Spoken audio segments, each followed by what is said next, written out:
First of all, I want to say to you, thank you. Thank you, thank you, thank you. Thank you for being a church that in 2020 that has been so flexible throughout this year. Not only have you been flexible, but you have been so faithful.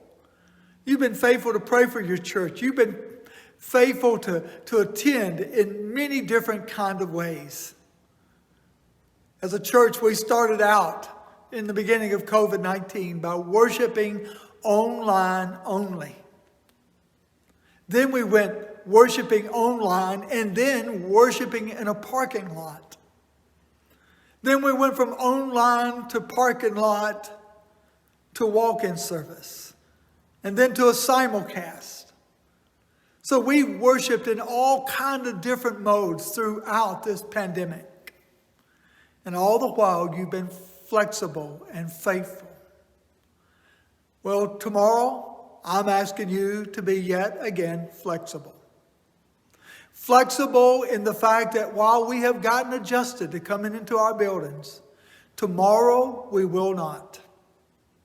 Out of an abundance of caution, over the very fact that we've had several people in our church that have tested positive for COVID-19 and potentially could have been infectious this past weekend,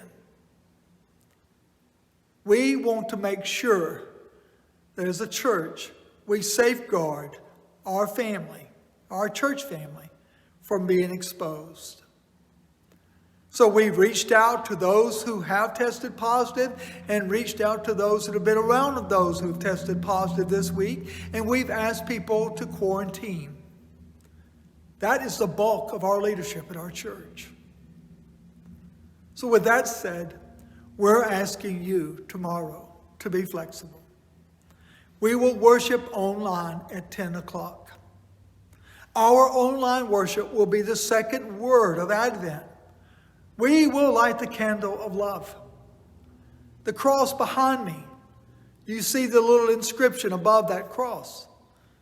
In English, the inscription is, "This is Jesus, the King of the Jews." While the Romans put it there as a mockery, God had a plan for that. God wanted the whole world to know this is Jesus. Yes, he is the King. Tomorrow we will worship this King of love. The one who loved the world so much that he willingly gave himself. The one in which we fell in love with, and that falling in love with him changed everything about us, because immediately this is the way we know that we love him. Because we start loving what he loves. Loving God and loving people. That's what we're about as a church. So out of that abundance of caution, we will not have our service. But out of that abundance of caution, we will keep worshiping. And tomorrow we will worship the King of Love. Join at 10 o'clock in the morning online to worship with us. May God bless Cedar Grove. Be safe.